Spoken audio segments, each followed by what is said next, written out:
یہ والا لے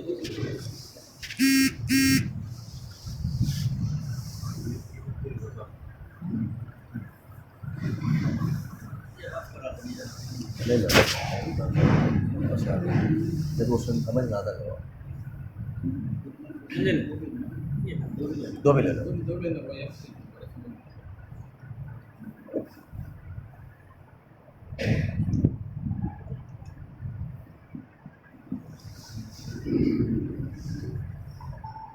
بسم اللہ الرحمن الرحیم نحمده ونصلی علی رسولہ الکریم اما بعد۔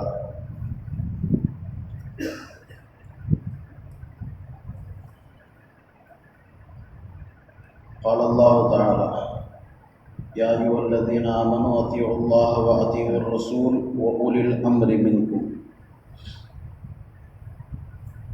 وقال تعالی فاسألوا اہل الذکر ان کنتم لا تعلمون، وقال تعالی قل هل يستوي الذین يعلمون والذین لا يعلمون۔ معزز سامعین اکرام، حضرات علماء اعظام، وقت کی قید ہے اور باتیں بہت ساری ہیں۔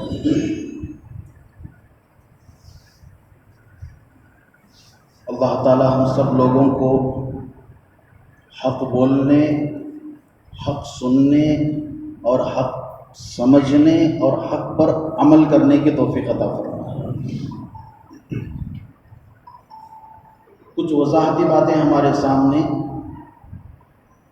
جس سے آپ کسی کی ذات پر حملہ نہ سمجھو، اسے آپ غیبت ہرگز نہ سمجھو۔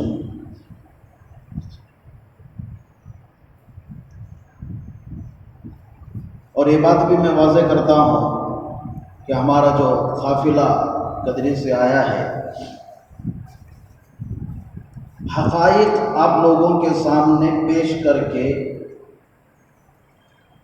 وضاحت دینے کے لیے آئے ہیں، اور مقصد ہمارا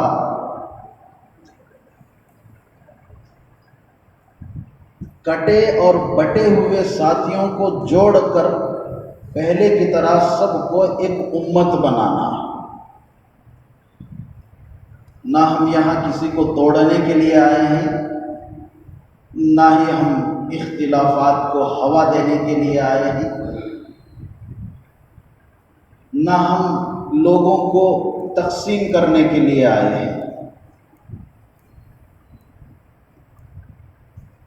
اور نہ ادھر کے لوگ ہمارے کوئی دشمن ہیں، نہ ادھر کے لوگ ہمارے کوئی دوست اور رشتہ دار ہیں۔ اگر ان لوگوں سے ناراضگی ہے تو صرف اس بنیاد پر کہ وہ حق سے ہٹ کر غلط راستے پر جا رہے ہیں، اور ادھر کے ساتھیوں سے دوستی اور محبت ہے تو صرف اس بنیاد پر کہ یہ حق سمجھ کر صحیح راستے پر کام کر رہے ہیں۔ باقی اس کے علاوہ کوئی غرض اور کوئی مطلب نہیں ہے۔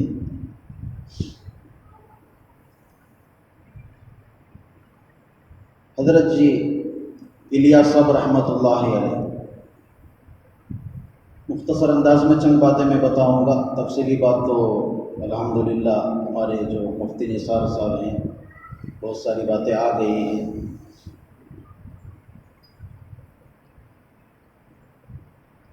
حضرت جی مولانا الیاس صاحب رحمۃ اللہ علیہ نے اللہ تعالیٰ سے 3 دعائیں کی ہیں۔ پہلی دعا یہ تھی کہ الہی جو کام میں نے شروع کیا ہے اس کام کی انتہا ہدایت پر ہو۔ تو پہلی دعا تھی کہ جو کام میں نے شروع کیا ہے اس کام کی انتہا ہدایت پر ہو، یعنی اس کام میں لگنے والے، اس کام سے جڑنے والے اور اس کام کو لے کر چلنے والے تمام ساتھیوں کے لیے اللہ کی طرف سے ہدایت کے فیصلے ہوں۔ اللہ سے حضرت جی نے یہ دعا کی۔ دوسری دعا تھی حضرت کی کہ جس طرح اور جس نہج اور ترتیب پر میں نے کام کو شروع کیا اور چلایا، بس یہ کام اپنی اسی اصل شکل میں قیامت تک چلتی رہے، اس میں کمی بیشی نہ ہو، نہ اس میں کوئی چیز کم کی جائے، نہ اس میں کوئی چیز بڑھائی جائے، کمی بیشی نہیں۔ اللہ سے حضرت جی نے باقاعدہ اس کی دعا کی ہے کہ مولا اس کام کو اسی اصل شکل پر قیامت تک چلائے۔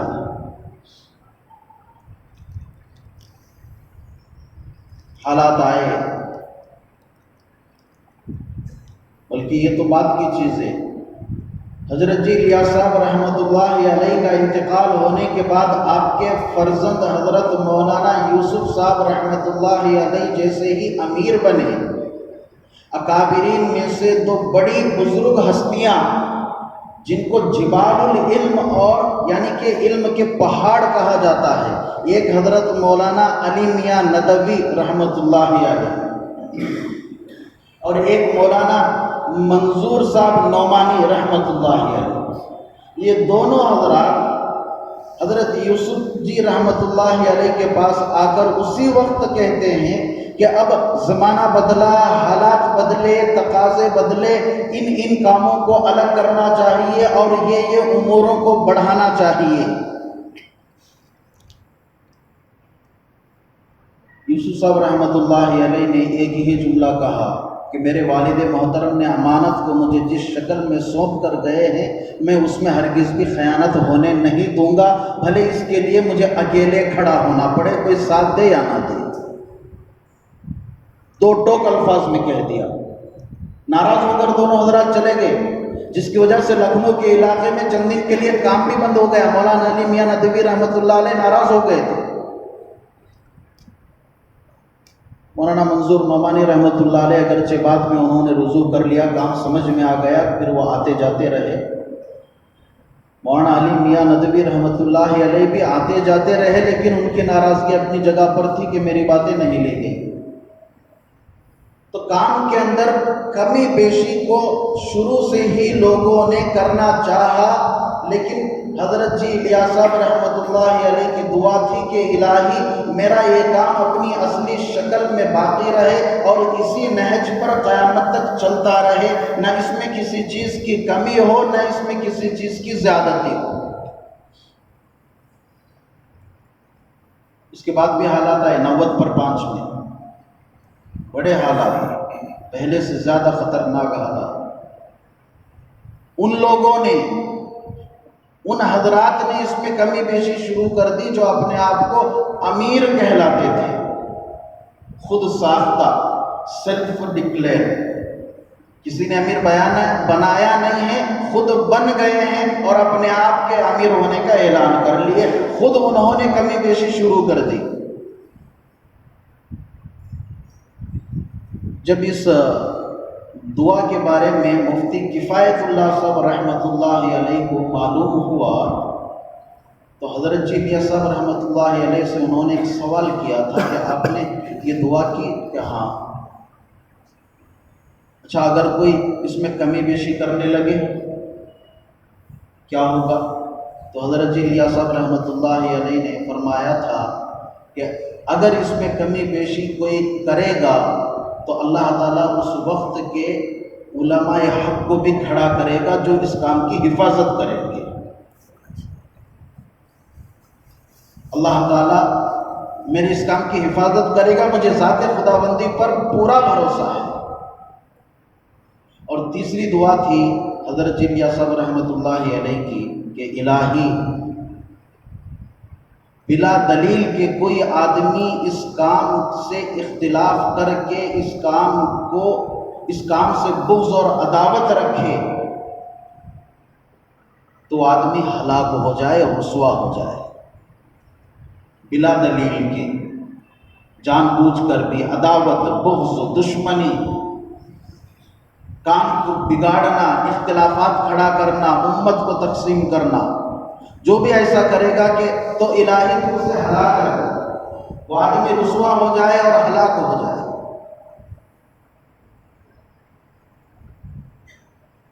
اور اللہ تعالیٰ نے اس کام کی ایسے ہی حفاظت کی. الحمدللہ پورے دنیا میں کونے کونے میں کام پہنچ گیا.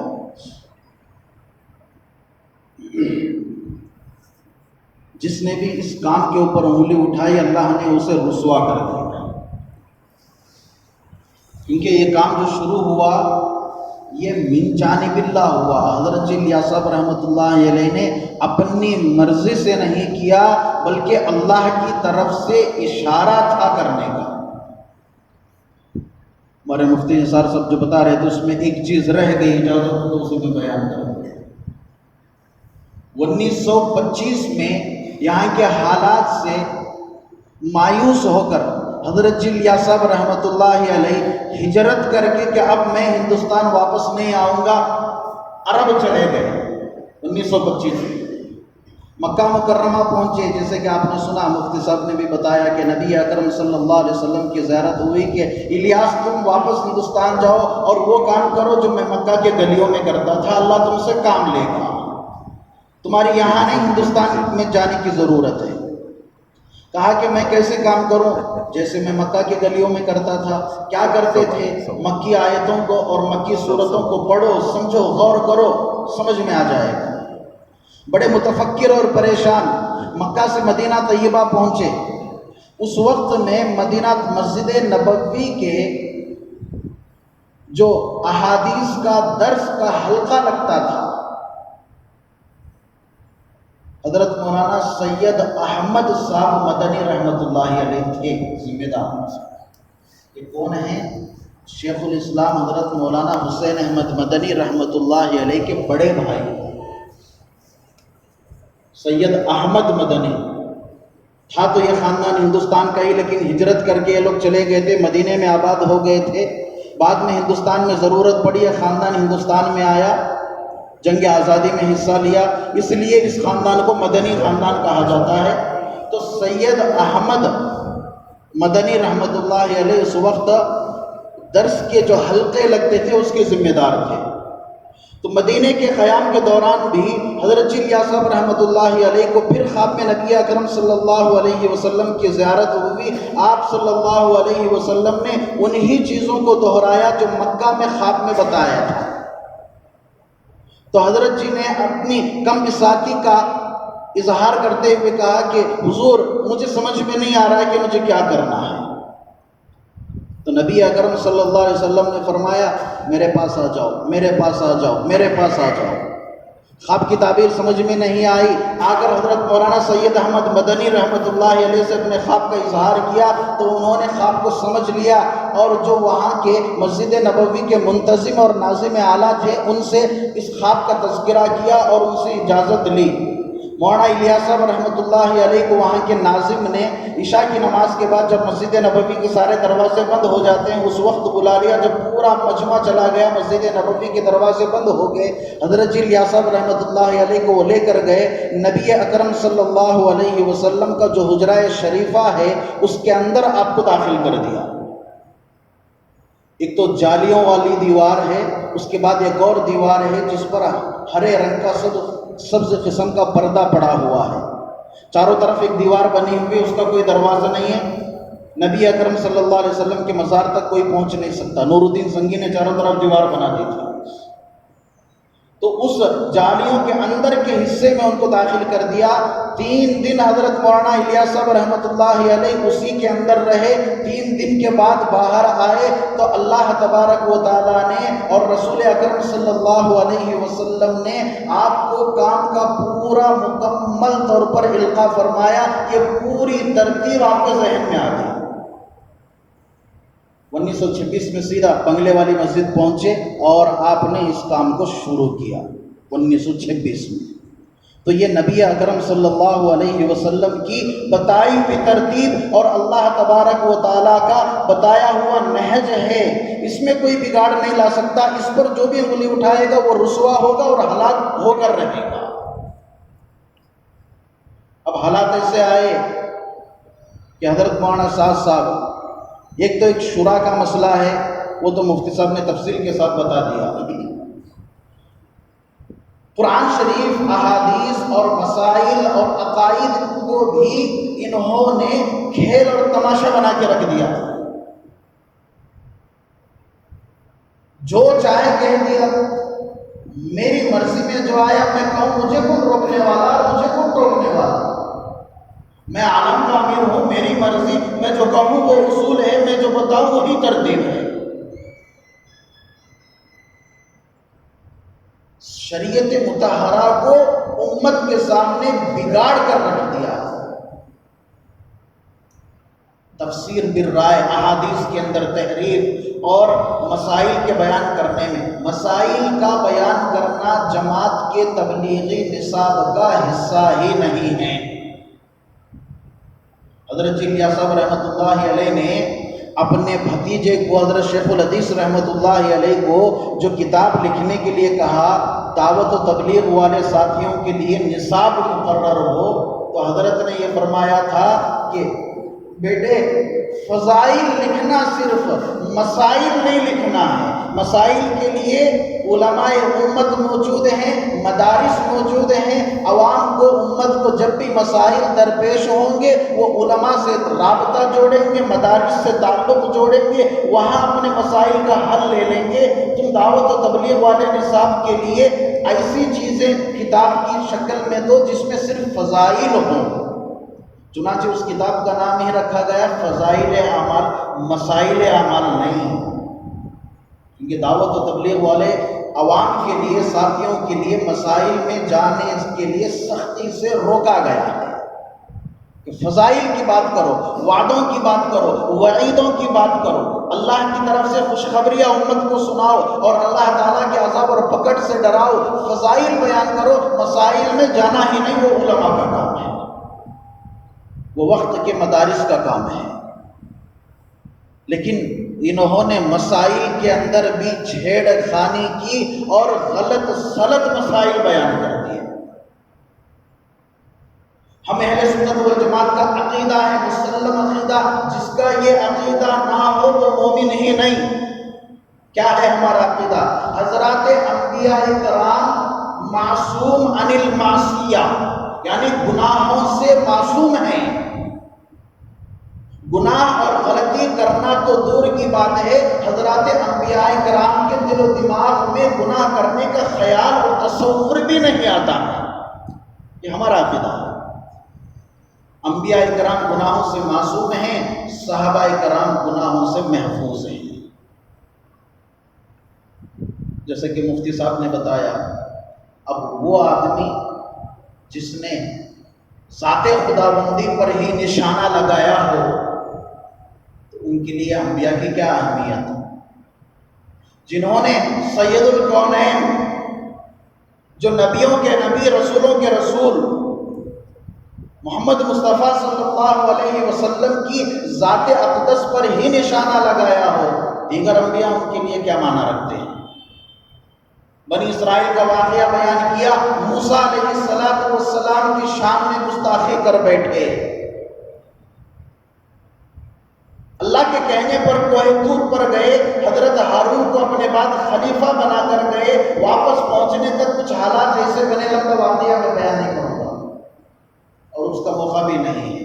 واپس پہنچنے پر معلوم ہوا کہ 70,000 سے زیادہ بنی اسرائیل بت پرستی میں مبتلا ہو گئے ہیں، کافر ہو گئے، سب کو قتل کر دیا گیا۔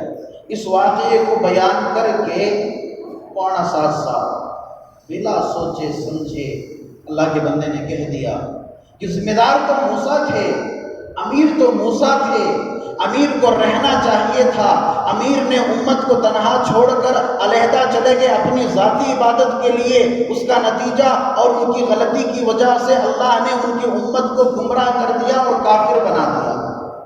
بنی اسرائیل کے گمراہ ہونے کا ٹھیکرا موسیٰ علیہ السلام کے سر پر پھوڑنا چاہتے ہیں۔ اللہ کے بندے نے کب اتنا بھی نہیں سوچا کہ میں کس کے بارے میں کہہ رہا ہوں۔ موسیٰ علیہ السلام جیسے جلیل القدر نبی، رسول، جن کو اللہ نے شریعت دی، ان کے بارے میں کہ ان کی غلطی ہے اس لیے یہ لوگ گمراہ ہوتے ہیں، نعوذ باللہ۔ اللہ ہم سب کی ایسی چیزوں سے حفاظت فرمائے۔ بڑی گمراہی کی چیزیں ہیں یہ، کہ نبی کو غلط ٹھہرانا۔ قرآن شریف میں تفسیر بالرائے سنا ہوگا آپ لوگوں نے، اصحاب کہف کا مشہور واقعہ۔ 1400 سال سے ایک تفسیر چلی آ رہی ہے۔ قرآن کے ترجمے کی جتنی بھی کتابیں ہیں، جس زبان میں بھی ہے، ہر جگہ یہی لکھا ہوا ہے کہ اصحاب کہف کے ساتھ ایک کتا بھی تھا۔ علماء کرام موجود ہیں، قرآن شریف کے اندر اللہ تعالیٰ نے باقاعدہ لفظ بیان فرمایا ہے وَكَلْبُهُمْ، کتے کے لیے الگ نام ہے، شیر کے لیے الگ نام ہے۔ انہوں نے ایک نئی تفسیر بیان کر دی۔ آج تک کسی نے قرآن کو سمجھانے، میں بتاتا ہوں، میں نے قرآن کو سمجھا، سنو وہ کتا نہیں شیر تھا۔ اگر واقعتاً وہاں پر اس لفظ سے شیر مراد تھا، کچھ دیر کے لیے مان لیں، کچھ دیر کے لیے مان لو کہ اگر قرآن کے اس لفظ سے مراد کتا نہیں شیر تھا، تو رسول اکرم صلی اللہ علیہ وسلم ضرور ضرور صحابہ سے کہتے کہ اس جملے کا کریکشن کر لو، یہاں پر کتا مراد نہیں شیر مراد ہے، اس کا ترجمہ درست کر لو۔ اللہ کے رسول صلی اللہ علیہ وسلم بتاتے، اور بتانا آپ کی ذمہ داری تھی، کیونکہ اللہ نے آپ کو بتانے کے لیے ہی بھیجا دنیا میں۔ لیکن ایسی کوئی روایت ہم کو حدیثوں میں نہیں ملتی جس میں یہ کہا گیا ہو کہ وہ شیر ہے۔ نئی چیز، جس چیز کو کیا آپ کو علم ہو گیا، جس کا علم اللہ کے رسول کو نہیں، جس کا علم صحابہ کو نہیں، جس کا علم تابعین اور تبع تابعین کو نہیں، جس کا علم فقہائے امت کو نہیں، جس کا علم ائمہ اربعہ کو نہیں، جس کا علم مشائخین وقت کو نہیں۔ آپ سب سے بڑے عالم ہوں گے، آپ سب سے بڑے قرآن کے سمجھنے والے ہوں گے، آپ یہ کہتے ہیں کہ آج تک کسی نے قرآن کو سمجھا نہیں 1400 سال میں، اب میں سمجھ گیا، میرے پاس سنو۔ سراسر غلط۔ اور پھر بھی مان لیں، چلو مان لیے بھائی شیر ہے، حالانکہ نہیں ہے۔ علماء موجود ہیں، وہ کلبہم کے اندر جو ہم کی ضمیر ہے، یہ ضمیر اشارہ کرتی ہے کہ وہ ان کا کتا مطلب پالتو کتا تھا۔ لوگ کتوں کو پالتے ہیں ضرورت کے لیے، شیروں کو نہیں پالتے۔ قرآن شریف کا وہ لفظ ہی وہاں پر جو ضمیر موجود ہے، ہم کی ضمیر، یہ علمی بات بتا رہا ہوں، علماء سمجھتے ہیں، وہ ضمیر خود اشارہ کرتی ہے کہ اس سے مراد کتا ہی ہے۔ چلو مان لیے شیر ہی تھا۔ دعوت و تبلیغ میں جو بیانات کیے جاتے ہیں، انتہائی غرض کیا ہے کہ لوگ اپنے اپنے نام پیش کریں جماعت میں نکلنے کے لیے۔ اب تم نے ایک بڑے مجمع میں یہ تفسیر بالرائے کا جملہ استعمال کر کے غلط اپنی طرف سے ایک منمانی چیز تم نے امت کے سامنے بیان میں کہہ دیا ہے، آخر کیا فائدہ ہوا؟ ضرورت کیا تھی ان چیزوں کو بولنے کی؟ آپ وہ چیزیں بولو جو لوگوں کے لیے ترغیب دینے والی ہوں، تشکیل دینے والی ہوں، لوگوں کے اندر جذبہ پیدا ہو، لوگ اٹھ کر کھڑے ہوں، اپنے نام لکھائیں، جماعتوں کی ترتیب بنے، جماعتوں کا خروج ہو۔ ایسی باتیں کرو۔ ضرورت کیا ہے آپ کو ایسی باتیں کرنے کی؟ جو تم نے کہہ دیا کہ شعر ہے، تمہارے اس بولنے کی وجہ سے کتنی جماعتیں نکلی، کتنے لوگوں نے نام لکھایا؟ کوئی نتیجہ نہیں، سوائے اس کے کہ اختلاف اور جمہور علماء اور اجماع امت سے ہٹ کر ایک نیا راستہ اختیار کر لینا۔ بخاری شریف کی ایک حدیث سے توبہ، اس کے اندر 3 چیزیں بتائی گئی ہیں کہ توبہ کے کامل ہونے کے لیے اور قبول ہونے کے لیے 3 شرطیں ہیں۔ علماء موجود ہیں، جانتے ہیں۔ ایک بیان میں انہوں نے کہہ دیا کہ لوگوں نے اب تک توبہ کی حقیقت کو سمجھا ہی نہیں، میں سمجھاؤں، بتاتا ہوں، سنو۔ توبہ کے کامل اور مکمل ہونے کے لیے 3 شرطیں نہیں، 4 شرطیں ہیں۔ وہ چوتھی شرط کون سی ہے؟ خروج، اللہ کے راستے میں نکلنا، تبھی ہی توبہ قبول ہوگی، نہیں تو توبہ قبول نہیں ہوگی۔ ایک نئی چیز، اس حدیث کو جو متفق علیہ روایت ہے اس کے اندر بگاڑ۔ بخاری اور مسلم کی ایک اور روایت ہے، نبی اکرم صلی اللہ علیہ وسلم نے فرمایا روئے زمین کے اندر 3 مسجدیں برکت والی ہیں۔ مسجد حرام جس کا ثواب 1,00,000 نمازوں کے برابر، ایک نماز کا۔ مسجد نبوی جس کا ثواب 50,000 کے برابر۔ مسجد اقصی بیت المقدس میں، فلسطین کے علاقے میں، اس کا ثواب 25,000 کے برابر۔ یہ متفق علیہ روایت ہے، فضائل اعمال میں بھی موجود ہے حدیث کی تمام کتابوں میں موجود ہے. ایک مجمع میں کہہ دیا، حدیث کو بگاڑ کر امت کے سامنے پیش کر دیا اور اپنی طرف سے کہہ دیا کہ میرا خیال ہے، میری نظر میں اس وقت پوری زمین پر 3 مسجدیں برکت والی ہیں، ایک مسجد حرام، دوسرا مسجد نبوی اور تیسرا بنگلے والی مسجد. حدیث کو ہی بگاڑ کے رکھ دیا.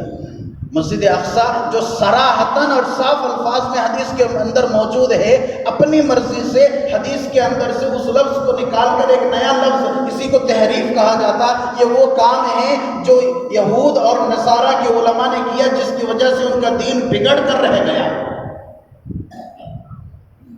یہ کام نئی نئی چیزیں.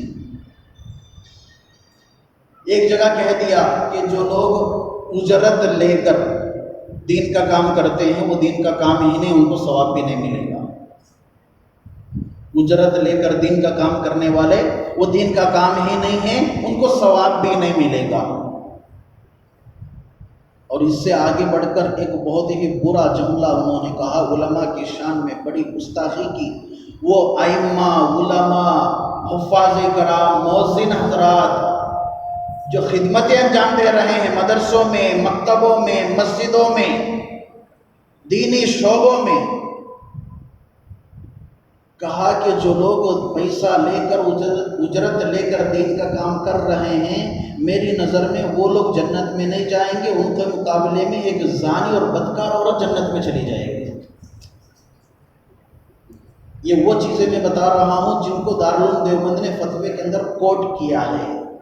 ان چیزوں کا تذکرہ کیا، میں انہی ہی چیزوں کو بتا رہا ہوں. اس کے علاوہ اور بھی بہت ساری چیزیں. اجرت لے کر قوم کا کام سنبھالنا یہ تو حضرت صدیق اکبر رضی اللہ تعالیٰ عنہ کے وقت سے شروع ہوا تھا. خلیفہ بنے، دوسرے دن نکلے ہاتھ پر چادریں ڈال کر.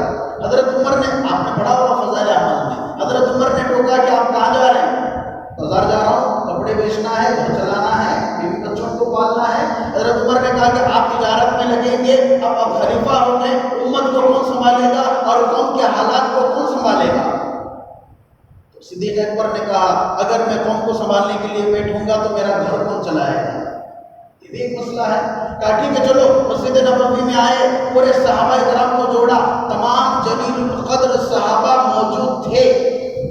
حضرت علی رضی اللہ تعالیٰ عنہ نے رائے پیش کی کہ اس کے لیے بہتر شکل یہ ہے کہ بیت المال سے ماہانہ وظیفہ مقرر کر کے صدیق اکبر کو دے دیا جائے، جس سے ان کا گھر چلے گا اور یہ فارغ ہو کر پورا وقت قوم کے لیے دے سکیں گے. کتنا طے ہونا چاہیے؟ امین الامت حضرت ابو عبیدہ بن الجراح رضی اللہ تعالیٰ عنہ کے سامنے رکھا گیا کہ آپ امین الامت، اللہ کے نبی نے آپ کو لقب دیا ہے کہ میری امت کے سب سے بڑے امین اور امانت دار ہیں، آپ طے کرو. انہوں نے اس وقت کے اندازے کے حساب سے درمیانی رقم طے کی اور وہ برابر حضرت صدیق اکبر کو ملتا رہا پوری زندگی، اور جس سے ان کا گھر چلتا رہا. یہ فارغ ہوئے تو تنخواہ لے کر دین کا کام کرنا سب سے پہلے صدیق اکبر نے شروع کیا، صحابہ کے متفقہ فیصلے پر، اجماع پر. صحابہ کا اجماع تھا. اب آپ 1450 سال کے بعد یہ کہتے ہیں کہ جو لوگ اجرت لے کر دین کا کام کرتے ہیں وہ دین کا کام ہی نہیں، ان کو ثواب نہیں ملے گا، وہ جنت میں نہیں جائیں گے. تمہارا یہ فتویٰ، اللہ کے بندے تم نے یہ بات بولنے سے پہلے سوچا تک نہیں کہ میرے زبان سے جو جملے نکل رہے ہیں یہ سراسر سیدھا سب سے پہلے صدیق اکبر کے ذات پر جا کر لگیں گے. اب سوال یہ بھی کھڑا ہوگا، اگر ان کی بات کو مانا جائے تو کیا صدیق اکبر نے دین کا کام نہیں کیا؟ کیا صدیق اکبر کو ثواب نہیں ملے گا؟ نیکیاں نہیں ملیں گی؟ کیا صدیق اکبر سے پہلے زانی اور بدکار عورتیں جنت میں جائیں گی؟ جبکہ نبی اکرم صلی اللہ علیہ وسلم کا فرمان ہے کہ انبیاء اکرام کے بعد افضل البشر صدیق اکبر ہے. میری امت میں سب سے پہلے جنت میں صدیق اکبر جائیں گے. بلا سوچے سمجھے جو من میں آیا کہہ دیا، جیسا چاہا شریعت کو بگاڑ کر کے لوگوں کے سامنے پیش کر دیا، اپنی منمانی. یہ چیزیں علماء ہرگز برداشت نہیں کر سکتے. شورا کا مسئلہ اپنی جگہ پر ہے، اس سے انکار نہیں، وہ بھی غلط ہے۔ شورا کو نہ ماننا ان کی بڑی غلطی، اور دوسری بڑی غلطی شریعت اسلام کے ساتھ کھلواڑ کرنا۔ علماء امت اس کو کبھی برداشت نہیں کریں گے۔ ایک جگہ یہ فتویٰ چھوڑ دیا کہ اسمارٹ فون جیب میں رکھ کر نماز پڑھے گا تو نماز نہیں ہوگی، اور جو اس کے جائز ہونے کا فتویٰ دیں گے وہ علماء سو ہیں۔ تم جا کے کسی سے بھی فتویٰ لے لو، اگر کوئی سے جائز کہتا ہے اس کے دل کے اندر قرآن کی عظمت نہیں ہے، اس کا دل علم سے خالی ہے، اس کے دل کے اندر اللہ کا ڈر نہیں ہے، وہ علماء سو ہیں۔ سراسر غلط، ایک دم غلط مسئلہ، جبکہ فتوے کے ساتھ موجود ہے کہ نماز الحمدللہ اس شکل میں بھی ہو جاتی ہے کہ آدمی جیب میں رکھ کر سیل فون کو نماز پڑھے یا اپنے سامنے سیل فون رکھ کر نماز پڑھے، کوئی حرج نہیں، الحمدللہ نماز مکمل ہو جاتی ہے۔ اس کی وجہ سے نماز میں کوئی خرابی نہیں آتی، کوئی کمی نہیں آتی۔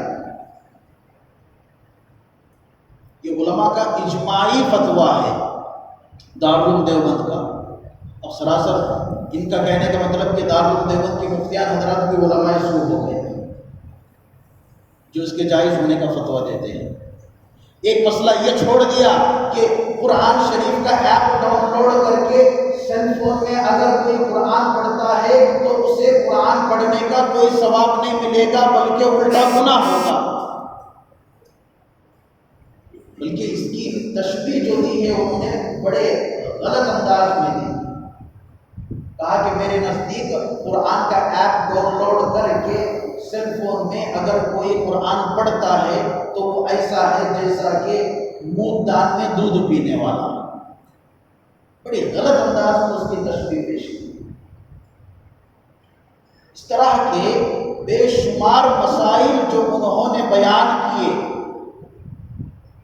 علماء امت کا صبر کا پیمانہ ختم ہو گیا، برداشت سے زیادہ ہو گیا کہ یہ سراسر دین محمدی کو بگاڑنا ہے،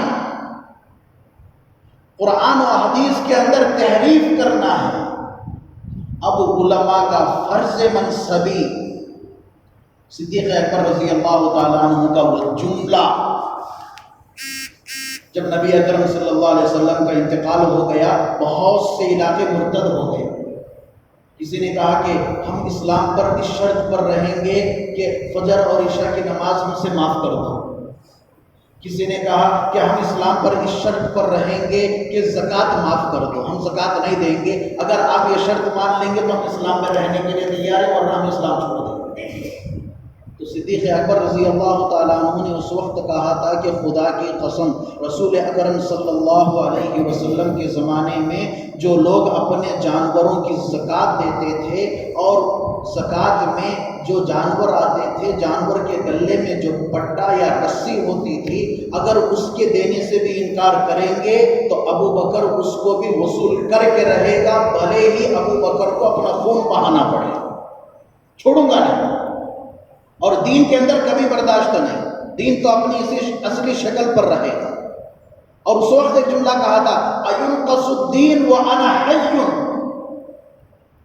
تحفظ شریعت میں حضرت مفتی سعید صاحب پالنپوری رحمۃ اللہ علیہ نے اسی صدیق اکبر کے جملے کو بنیاد بنا کر حضرت نے بڑی لمبی تقریر فرمائی تھی۔ اَيُنْقَصُ الدِّينُ وَأَنَا حَيٌّ۔ صدیق اکبر رضی اللہ تعالیٰ عنہ نے کہا تھا کہ صدیق اکبر ابو بکر زندہ ہے اور دین کے اندر کمی بیشی آ جائے میں اسے ہرگز برداشت نہیں کروں گا، دین میں بگاڑ آ جائے اور ابو بکر زندہ رہے، سوال ہی نہیں کہ ابو بکر آواز نہیں اٹھائے گا، لڑوں گا چاہے جان لینی پڑے یا جان دینی پڑے۔ اور ان کی اس استقامت کا نتیجہ کہ اللہ تعالیٰ نے اسلام کو پوری دنیا میں پھیلایا، ورنہ تو لوگوں نے یہ سمجھ لیا تھا کہ اب اسلام سکڑ کر صرف عرب میں رہ جائے گا، مدینے کے اندر رہ جائے گا۔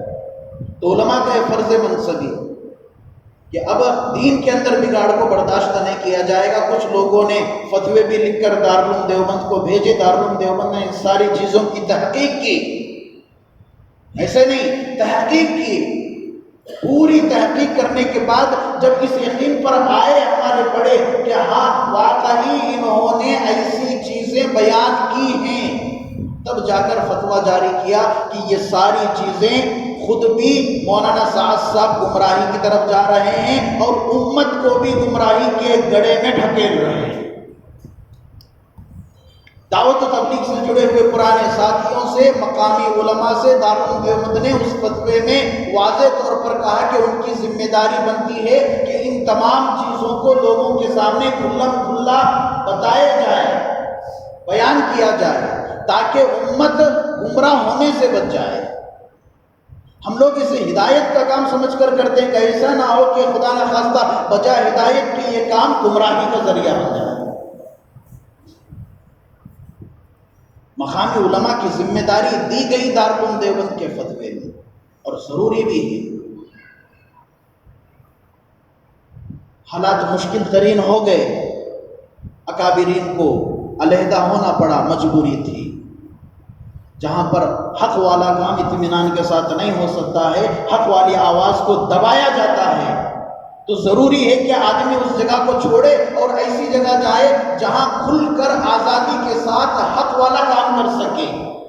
نبی اکرم صلی اللہ علیہ وسلم کی ہجرت ہمارے لیے نمونہ ہے کہ مکہ میں حق والا کام نہیں ہو سکا، آواز دبائی جا رہی تھی، کھل کر کام نہیں کر سکتے تھے۔ اللہ نے اجازت دی، بلکہ حکم دیا کہ اب مدینہ ہجرت کر جاؤ، جہاں جا کر تم آزادی کے ساتھ میں حق والا کام کر سکتے ہو۔ اسی کے پیش نظر ہمارے چند اکابرین وہاں سے علیحدہ ہوئے اور کام کو اپنی اصلی ترتیب پر لے کر چلے، وہ اصلی ترتیب جو تینوں بزرگ مولانا الیاس صاحب رحمۃ اللہ علیہ، یوسف صاحب رحمۃ اللہ علیہ، مولانا انعام الحسن صاحب رحمۃ اللہ علیہ، ان تینوں بزرگوں کے زمانے میں جو اصل نہج پر کام تھا، اس اصل نہج پر لے کر ہمارے اکابرین اور ہمارے بڑے کھڑے ہوئے اور وہاں سے علیحدہ ہو کر وہ نکل آئے، اور الحمدللہ کام کو وہ لے کر چلے ہیں، اور کام الحمدللہ خوب چل رہا ہے اور قیامت تک چلتا رہے گا انشاءاللہ۔ ایسے حالات تو آتے جاتے رہیں گے۔ اب یہ حالات آئے، امت دو حصوں میں تقسیم ہو گئی۔ علماء تو سمجھتے ہیں صحیح کیا ہے غلط کیا ہے، لیکن عوام کو سمجھ میں نہیں آیا کہ کیا کرنا چاہیے، ادھر جائیں یا ادھر جائیں۔ تو ظاہر سی بات ہے کہ جدھر حق ہے ادھر جانا چاہیے، جو صحیح ہے ادھر جانا چاہیے۔ کچھ لوگ اپنی ہوشیاری جتاتے اور کہتے ہیں نہیں بھائی ہمیں ادھر بھی رہتے ہیں ادھر بھی رہتے ہیں، ان کو بھی برا کرتے ہیں ان کو بھی برا بنا لیتے ہیں، ان کے ساتھ بھی اچھے رہتے ہیں ان کے ساتھ بھی اچھے رہتے ہیں۔ یہ دو گھوڑوں کی سواری بڑی خطرناک ہے، آدمی ایسا گرے گا کہ پھر سنبھلنے کا موقع نہیں ملے گا۔ اگر یہ مصلحت دین کے اندر اس کی گنجائش ہوتی تو صحابہ کرام اپنے رشتہ داروں کو، خونی رشتوں کو کیوں ٹھکرا کر اللہ کے نبی کے ساتھ آ کر کھڑے ہوتے؟ یہ کہہ سکتے تھے کہ ہم حضور کا بھی ساتھ دیں گے، رشتہ داروں کو بھی اپنا کر رہیں گے۔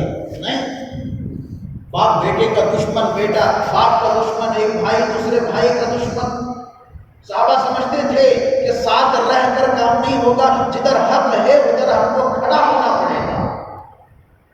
جب ہم یہ باتیں کچھ لوگوں کے پاس لے کے جاتے ہیں، وہ لوگ اب تک بھی نہیں سمجھ پائے، اللہ ان کو حق سمجھنے کی توفیق عطا فرمائے۔ تو وہ کہتے ہیں کیا بھائی یہ سب نئے چیز نہ لے گا کہ میں بچپن سے دیکھتی ہوں سوچ نظام الدین پہلے سے کرتی ہوں سوچ، ہمارے بڑے کریں سوچ، ہمارے ابا کرے سوچ، اب تمہیں یہ نئی چیز لے کے آئے ہیں، یہ سب نئے نئے باتیں بولتے ہیں۔ نجات کا مدار بات حق والی ہے یا نہیں اس پر ہے، بڑے کس پر تھے اس پر نہیں۔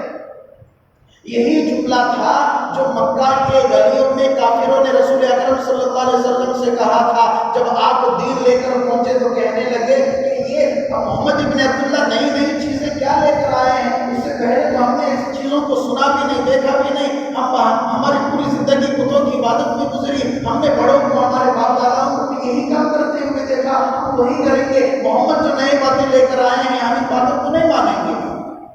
اس زمانے میں مکہ کے کافر جو کہتے تھے آج ہمارے نادان مسلمان بھائی بھی غفلت میں وہ باتیں کہنے لگے۔ کیا فرق رہا ان میں اور ان میں؟ بات بڑوں کی نہیں، اللہ کا نام آبا لا یعقلون شیئا ولا یہتدون، اللہ نے خود جواب دیا مکہ کے کافروں کا ہمارے ماں باپ کو ہدایت سمجھ میں نہیں آئی تھی، حق بات سمجھ میں نہیں آئی تھی، ان کی عقل کام نہیں کر رہی تھی اور وہ گمراہی پر تھے، تو کیا تم بھی ان کے ساتھ اسی گمراہی پر جاؤ گے؟ حق سمجھو، حق آیا ہے۔ ہدایت کا مدار بڑے کدھر تھے ادھر نہیں، ہدایت کا مدار حق کدھر ہے اس پر ہے، جدھر حق ہے ادھر ہدایت ہے۔ اگر حق نہیں ہے، پوری دنیا میں ایک جگہ جمع ہو جائے، مجمع کو دیکھ کر متاثر نہیں ہونا کہ ادھر اتنے لوگ جاتے ہیں، ان کے اجتماع میں اتنے لوگ آتے ہیں، آنے دو۔ غیروں کے تہواروں میں ان سے زیادہ مجمع ہوتا ہے، اس کا مطلب کیا وہ حق پر ہیں؟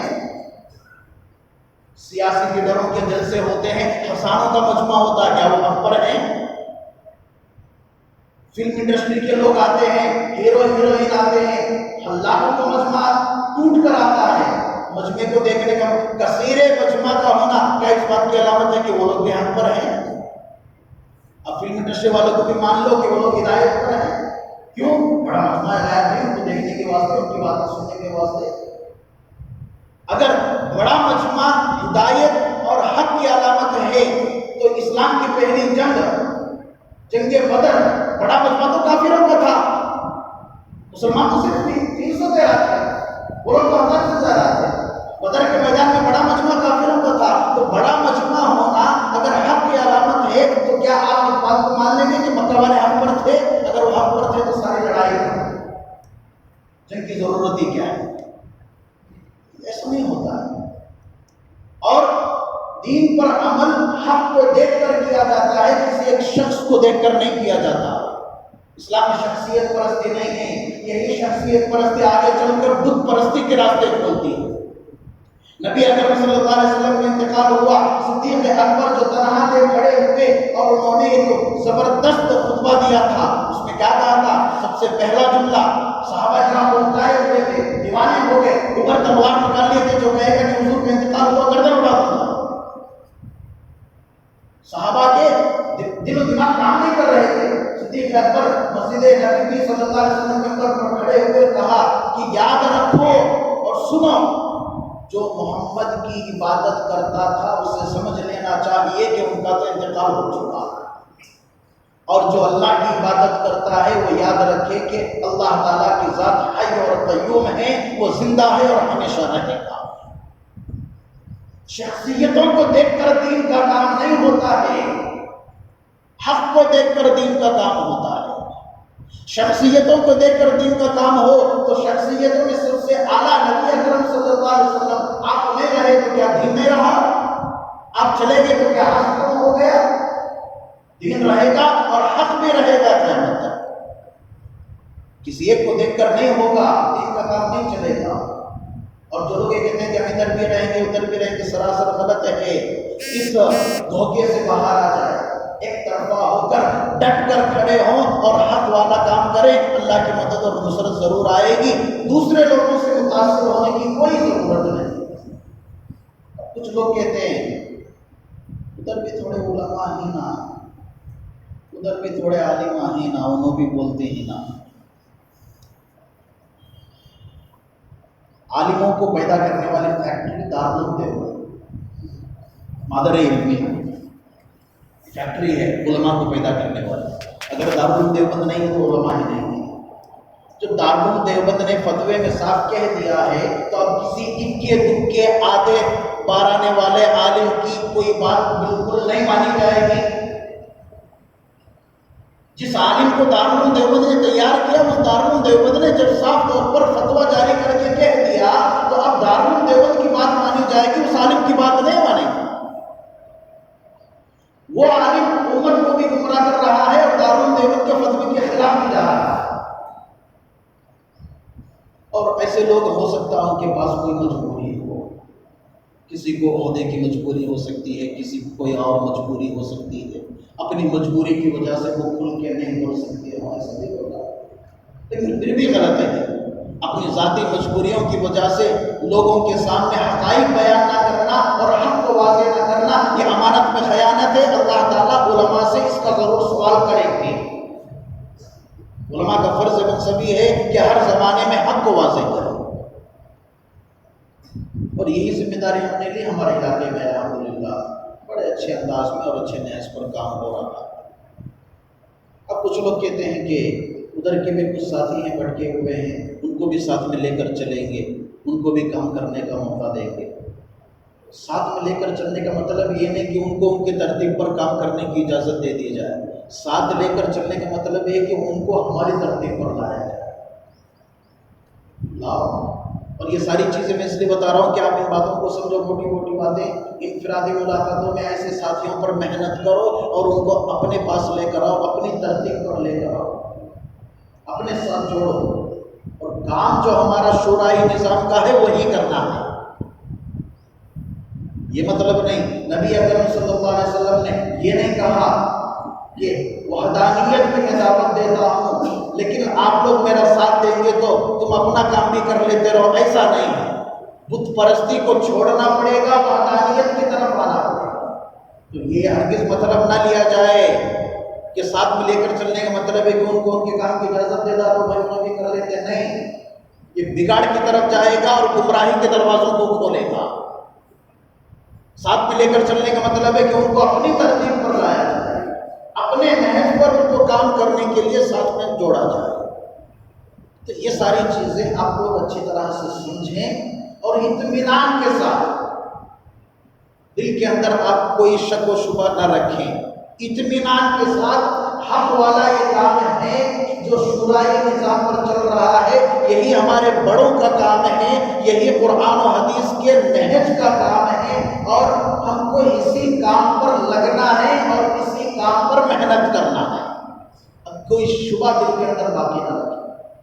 2-3 دن پہلے اننت پور کے علماء سے ملاقات ہوئی، ایک نے یہ سوال کیا تھا میرے سامنے کہ آپ یہ ساری باتیں بولتے ہیں ٹھیک ہے، معلوم ہوا کہ دارالمعلمین نے جب خطبہ دیا تھا تو مولانا صاحب نے اپنی ساری باتوں سے رجوع کر لیا ہے، اپنی ساری باتوں کو انہوں نے واپس لے لیا ہے۔ جب واپس لے لیا تو یہ جھگڑا گئی وہ مولانا صاحب کو بالکل کر لینا چاہیے۔ میں بولا کہ وہ دکھاؤ کہاں ہے، انہوں جو اپنی باتوں کو واپس لیے ہی کہاں ہے، دکھاؤ مجھے۔ اگر ایسا ہے واقعی تو سب سے پہلے جا کر ان کا ہاتھ میں ہی چوموں گا، ورنہ ان سے ہماری کیا دشمنی ہے؟ بڑوں کے خاندان سے ہیں، وہ بڑے عالم ہیں، عمر دراز ہیں، زندگی لگائی انہوں نے دین کے کام کے لیے، ہماری ان کی کوئی ذاتی دشمنی نہیں، صرف شریعت کی بنیاد پر ہے۔ ان کا ہمارا کوئی لڑائی جھگڑا نہیں، کوئی کہنے دینے کا معاملہ نہیں، کوئی مسئلہ نہیں۔ اگر وہ آج بھی اپنی باتوں کو واپس لے کر شورائی نظام کو مان کر اس ترتیب پر کام کرنے کے لیے تیار ہو جائیں تو ہم ان کے جوتے اپنے سروں پر رکھنے کے لیے بھی تیار ہیں، کیا شکایت ہے؟ لیکن وہ آنے کے لیے تیار ہے، ماننے کے لیے تیار ہے۔ جو کہتے تھے کہ بنگلے والی مسجد دنیا کی 3 مسجدوں میں سے ایک مقدس مسجد ہے، اپنی انا پرستی اور اپنی من مانی کی وجہ سے اس کا کیا حال بنا کے رکھتے ہیں، علاقوں میں آپ لوگوں نے دیکھا کیا حال بنا کے رکھتے ہیں، یاد کرتے ہیں تو آنسو آ جاتے ہیں، رونا آتا ہے۔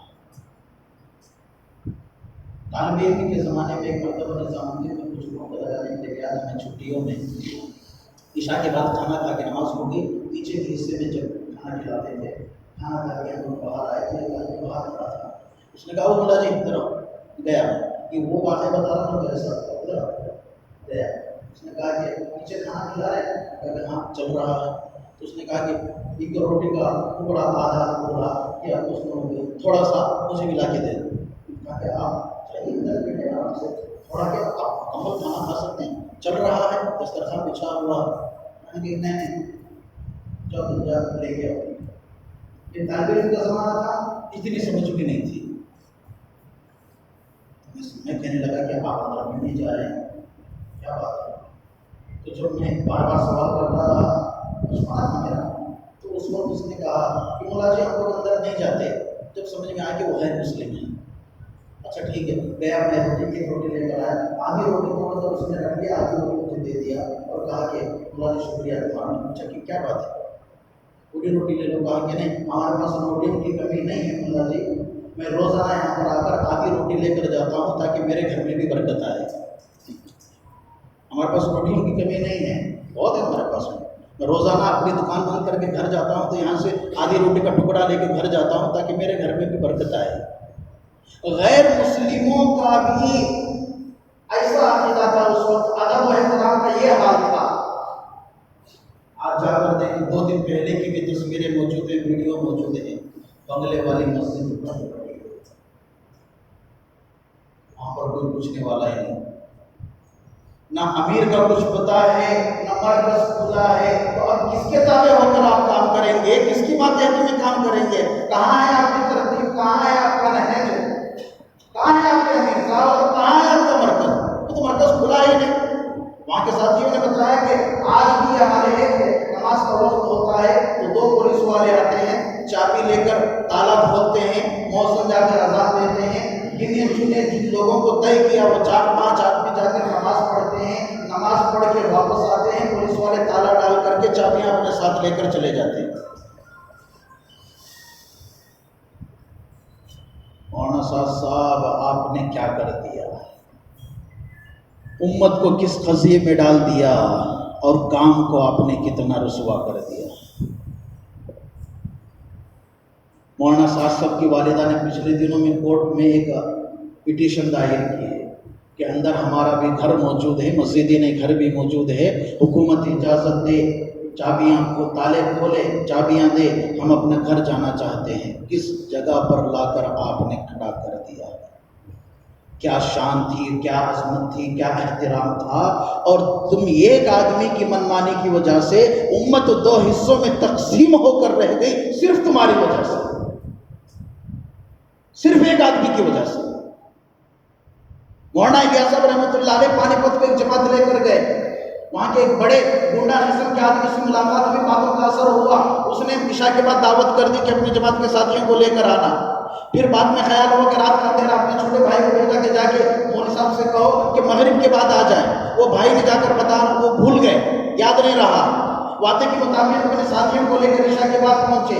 وہ تھا علاقے کا گنڈا قسم کا، باتوں سے متاثر ہوا تھا، مغرب سے انتظار کرتا رہا، تاخیر سے پہنچے تو دسترخوان کو بچھایا، اپنے لوگوں سے کہا کہ آگے یہ فقیر لوگ ان کو کھانا کھلاؤ۔ غصہ ہو گیا، یہ لوگ کھانا کھاتے رہے، مولانا الیاس صاحب رحمۃ اللہ علیہ، اور وہ برابر کھانا ختم ہونے تک کھڑے ہو کر برا بھلا کہتا رہا، گالیاں دیتا رہا۔ مولانا الیاس صاحب رحمۃ اللہ علیہ بالکل خاموش تھے، اور ان کا جو چھوٹا بھائی تھا اس آدمی کا کھڑے ہو کر سنتا رہا۔ جیسے کھانے سے فارغ ہو کر مسجد میں چلے گئے، وہ چھوٹا بھائی دوڑتا ہوا حضرت کے پاس آ کر ملتا، کہتا حضرت معاف کر دو، میری غلطی ہو گئی، مجھے بڑے بھائی نے کہا تھا کہ جا کر کہ مغرب کے بعد آ جا کے بھول گیا کہنا، اب میری غلطی کی وجہ سے آپ کو سزا ملی، آپ نے اتنی گالیاں کھائیں، اگر آپ کہہ دیتے تو آپ کو اتنی تکلیف نہ ہوتی، آپ کیوں نہیں بولے کہ بھائی آپ کے بھائی نے آ کر آپ کو بتایا نہیں کہ مغرب کے بعد آنا ہے، آپ بول دیتے۔ تو مولانا الیاس صاحب رحمۃ اللہ علیہ نے کہا کہ کیا فرق پڑتا ہے، ان کا دل ہلکا ہو گیا، غصہ ٹھنڈا ہو گیا، ہم کو تو ان چیزوں کی عادت ہے، فقیر قسم کے آدمی ہیں، بولنے تو کچھ نہیں ہوگا، اگر میں زبان کھول کر کہہ دیتا کہ تمہاری غلطی ہے تو میرے کہنے کی وجہ سے 2 بھائیوں میں اختلاف ہو جاتا، 2 بھائی آپس میں لڑ کر کٹ جاتے، مجھے وہ بات بالکل پسند نہیں ہے۔ اب اسی خاندان کے مانے جانے والے مولانا صاحب کو اتنا بھی ان کو خیال نہیں کہ میرے اکیلے کی وجہ سے، میری منمانی اور میری ہٹ درمی اور میرے ضد کی وجہ سے 2 بھائیوں میں نہیں بلکہ امت 2 حصوں میں تقسیم ہو گئی۔ بنگلہ دیش میں فساد ہوا، علماء شہید ہو گئے، طلباء شہید ہو گئے، لوگ زخمی ہو گئے، اور تم اپنی بات کو واپس لینے کے لیے تیار نہیں۔ یہ کیسی ضد اور کیسی ہٹ درمی ہے کہ پوری دنیا میں کام بگڑ کر رہ گیا، اختلاف اور انتشار کا شکار ہو گیا صرف ایک آدمی کی وجہ سے، اور وہ آدمی اپنی بات کو واپس لینے کے لیے تیار نہیں۔ حدیث میں تو یہ کہ نبی اکرم صلی اللہ علیہ وسلم فرماتے حق کی خاطر جھکنا پڑے تو جھک جاؤ، جتنا جھکو گے اللہ اتنا اوپر اٹھائے گا۔ کہاں گیا تمہارا دین؟ اس نبی کا کام لے کر چلتے ہو جس کے بارے میں کہتے ہو کہ نبیوں والا کام کا میں امیر ہوں، وہ نبی کی ترتیب کیا تھی؟ جوڑ کر کام کرنے کا تھا، توڑ کر کرنے کا نہیں تھا۔ تو میرے محترم بزرگوں دوستوں، ایسے بہت ساری باتیں ہیں، آپ اطمینان کے ساتھ میں اس شورائی نظام پر جم کر کام کرتے رہو، درمیان میں کوئی شکوک و شبہات آئے تو وہ علماء سے معلوم کرتے رہیں، اور یہاں کے مقامی علماء سے بھی ادب کے ساتھ میں گزارش کرتا ہوں، درخواست کرتا ہوں کہ امت کو حقائق سے واضح کریں، امت کو حقائق سے واضح کریں۔ مولانا صاحب ایک بڑی غلط فہمی علماء میں ہے، انہوں نے رجوع نہیں کیا ہے، اور جو انہوں نے رجوع کیا اس کا ایک پرچہ دارالعلوم پہنچا تھا، دارالعلوم دیوبند نے اس کو قبول نہیں کیا، کہا کہ یہ رجوع نامہ صحیح نہیں ہے، اسے قبول نہیں کیا جائے گا۔ پھر دوبارہ ان کا کوئی رجوع نامہ نہیں آیا، اور رجوع کرنے کا باتوں کو واپس لینے کا مطلب ہوتا ہے کہ آئندہ ایسی باتیں نہیں کہیں گے، لیکن اس کے بعد بھی وہ بہت ساری باتیں کہہ چکے ہیں اور اب بھی کہہ رہے ہیں اور اپنی منمانی کر رہے ہیں۔ تو کہاں واپس آئے، کہاں رجوع ہوا ان کا، کہاں انہوں نے اپنی باتوں کو واپس لیا؟ ایسا کچھ نہیں ہے، یہ غلط فہمی ہے اور دھوکے کی بات ہے، اس بات کو بھی واضح کر لیں اور جم کر کام کرتے رہیں۔ کیا مفتی صاحب اور کچھ بات؟ اللہ تعالیٰ ہم تمام لوگوں کو ان باتوں پر عمل کی توفیق عطا فرمائے۔ کچھ احباب اس کے تعلق سے جو ان کے مولانا صاحب کے دیوانے اور گرویدہ بنے ہوئے ہیں، حد پار کر دی ان لوگوں نے، اب دارالعلوم دیوبند کو بھی نشانہ بنا کر کہنے لگے کہ ہم دارالعلوم دیوبند کو نہیں مانتے۔ اگر تم دارالعلوم دیوبند کو نہیں مانتے تو پھر مولانا صاحب کو بھی نہ مانو۔ مولانا صاحب اور ان کے بڑے اکابرین کہاں سے آئے؟ دارالعلوم دیوبند کے پیدا کردہ ہیں وہ۔ دارالعلوم دیوبند نے ان کو تیار کیا اور امت کے سامنے کھڑا کیا۔ دارالعلوم دیوبند حق والی چیز ہے، ہمیشہ دارالعلوم دیوبند نے حق کا ساتھ دیا ہے اور انشاءاللہ قیامت تک دیتی رہے گی۔ یہ ایمان کے کمزور ہونے کی علامت ہے کہ آپ گھوم پھر کر دارالعلوم دیوبند پر ہی نشانہ سادھنے لگے اور علماء کو نشانہ بنانے لگے کہ علماء کو نہیں مانتے، وہ ایسے ہیں ویسے ہیں۔ میں وہ ساری چیزیں بیان نہیں کرنا چاہتا کہ اس سے آدمی کے گمراہی کے دروازے کھلتے ہیں۔ کی تحریک علماء کرام کو ہرگز بھی برا بھلا نہ کہو، علماء کا احترام کرو، برا بھلا نہ کہو۔ مصدقہ طور پر، متفقہ طور پر کتابوں میں یہ لکھا ہوا ہے کہ جو آدمی علماء سے بغض رکھتا ہے، ان سے دشمنی کرتا ہے، قبر کے اندر اللہ تعالیٰ اس کے چہرے کو قبلے سے پھیر دیتے ہیں۔ یہ متفقہ ہے، مصدقہ بات بتا رہا ہوں۔ علماء حق کے ساتھ ادب کے ساتھ پیش آؤ، احترام کرو، امت کا خزانہ ہے۔ یہ علماء نہ رہیں تو امت یتیم ہو جائے گی، امت کو راستہ بتانے والے نہیں رہیں گے۔ علماء کا دل نہ دکھاؤ، ان کی رہبری میں کام کرو، ان کے ساتھ چلو اور ان کا ساتھ دو۔ ائمہ کا احترام کرو۔ امام کے پیچھے نماز پڑھو گے تو ہم امام کے پیچھے پڑ جاتے ہیں، امام کے پیچھے نماز پڑھنا الگ ہے، ان کے پیچھے پڑ جانا الگ ہے۔ احترام کرو، زبان کا صحیح استعمال کرو، الفاظ سوچ سمجھ کے نکالو۔ کسی بھی ایک عالم سے بے جا بغض اور عداوت، بزرگوں نے کتابوں میں لکھا ہے کہ اللہ تعالیٰ اس کے آنے والی 7 نسلوں تک علم سے اس خاندان کو محروم کر دیتے ہیں۔ 7 نسلوں تک وہ اس کی لعنت کے اسباب آتے ہیں، محرومی آتی ہے۔ ہم لوگوں کو آپ سے کوئی لینا دینا نہیں، اپنا اخبار نہیں چلانا ہے، ریٹنگ نہیں بڑھانا، اپنی ٹی وی چینل ہمارا نہیں ہے کہ بھائی ٹی آر پی ریٹنگ کو بڑھانا ہے، ہماری کوئی سیاسی جماعت نہیں کہ بھائی امت سے ووٹ لینا ہے، ہمارا غرض کچھ نہیں، ہمارا غرض علماء کا صرف یہ ہے کہ امت حق پر قائم رہے، امت دین سے جڑی رہے، امت کے اندر گمراہی نہ پھیلے۔ بس اسی ہمدردی کے ساتھ علماء لگ کر کام کرتے ہیں۔ یہ نہ سمجھو کہ ہمارے پاس کوئی دوسرے ذرائع نہیں ہیں، لیکن سارے ذرائع کو چھوڑ کر ہم امت کے لیے اپنی زندگیوں کو وقف کر کے کام کرتے ہیں۔ علماء کا احترام کرو،